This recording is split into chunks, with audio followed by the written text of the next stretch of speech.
Le 13 octobre 1941, le colonel Fabien, militant communiste et résistant français, forme un commando en réunissant à la gare Montparnasse 3 militants de l'organisation spéciale, la branche armée du Parti communiste. Gilbert Brustelin, alors âgé de 22 ans, Marcel Bourdia, dont le pseudonyme est Alain, qui n'a que 17 ans, et avec à leur tête l'aîné Spartaco Gisco, ancien officier des brigades internationales, qui a alors 30 ans. Le 18 octobre 1941, les 3 résistants communistes sont accueillis par Henri Gomichon à Nantes. Leur mission est d'organiser un sabotage de voies ferrées et abattre un officier du plus haut rang possible. Dans la journée du 18, les 3 hommes s'entraînent à la pose d'explosifs. Le 19, Gisco et Bourdaria se chargent du sabotage de voies ferrées et Brustelin d'abattre un officier, mais ils n'arrivent à rien. Nous sommes le 20 octobre 1941, les 3 hommes se rendent au pied de la butte Sainte-Anne et posent des explosifs sur la voie ferrée.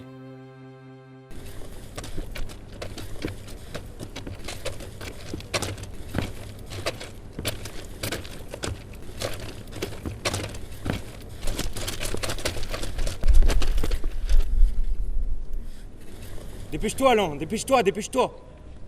Allez, dépêche-toi. Les Boches vont arriver.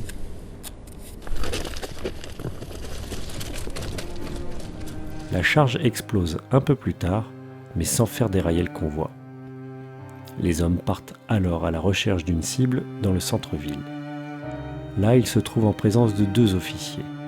Le Feldcommandant de Nantes, Karl Hotz, et de son officier d'ordonnance, le capitaine Siger. Dieses Paar zu beschreiben, müssen wir Vittorio De Sica's Antwort zu einer Frage, was eins oder das andere bedeutet. Brustelin tire et abat Karl Hotz, mais son revolver s'enraye, sauvant la vie de Siger. Les 3 résistants se retrouvent alors que la ville est en état de siège. Ils se réfugient dans une planque au nord de la ville, puis se séparent à partir de là.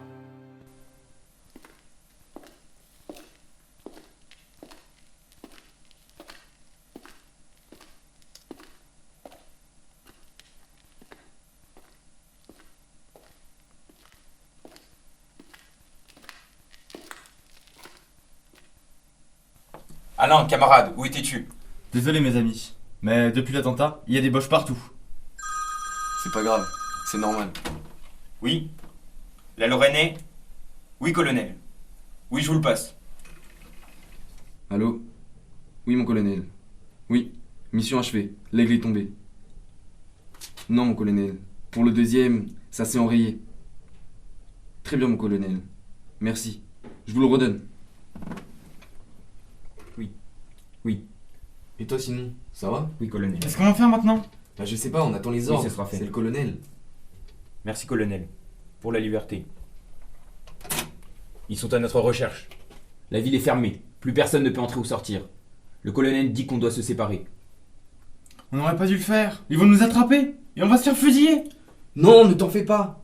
En plus, on part bientôt pour Paris. Et Henri va nous aider. Je sais même pas pourquoi je me suis engagé. Tu sais très bien pourquoi tu fais ça. Tu fais ça pour ton pays, pour la France, pour la liberté. Et plus tard, tu seras fier de ce que tu as accompli.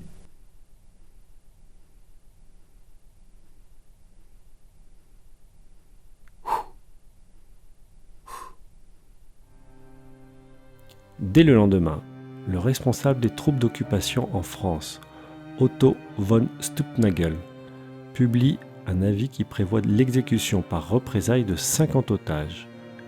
L'exécution conditionnelle de 50 autres otages qui seront fusillés si les coupables n'ont pas été arrêtés le 23 au soir, et une somme globale de 15 millions de francs pour rétribuer les informations permettant l'arrestation des coupables. À ce moment, le salaire mensuel d'un ouvrier est de 1500 francs. De leur côté, les autorités françaises proposent 500 000 francs, gouvernement de Vichy, et 200 000 francs, mairie de Nantes. En représailles de la mort de Karl Hotz, les autorités allemandes d'occupation fusillent, le 22 octobre 1941, 48 prisonniers pris comme otages à Châteaubriand, Nantes, et Paris. 2 jours après, le 24 octobre 1941, 50 autres otages sont fusillés au camp de Souges à Martignas-sur-Jalles, près de Bordeaux, après l'exécution d'un autre officier, Hans Reimers. Parmi les 48 otages fusillés le 22 octobre 1941, Guy Môquet, un militant communiste, est exécuté à Châteaubriand alors qu'il n'a que 17 ans. L'exécution de Guy Môquet fut un symbole volontaire de la part des nazis. La distinction de Guy Môquet parmi les autres otages est liée surtout à sa jeunesse, mais aussi à son passé militant et au fait qu'il était le fils d'un député communiste. Ce statut de symbole fait que sa mémoire devient vite elle-même un fait historique.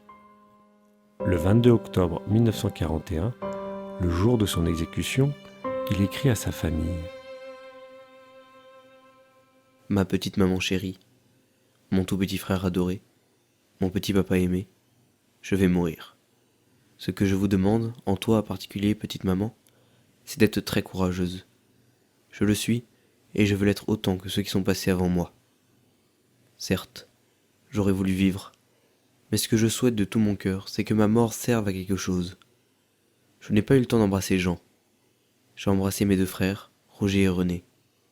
Quant à mon véritable, je ne peux le faire, hélas. J'espère que toutes mes affaires te seront renvoyées. Elles pourront servir à Serge qui, je l'escompte, sera fier de les porter un jour.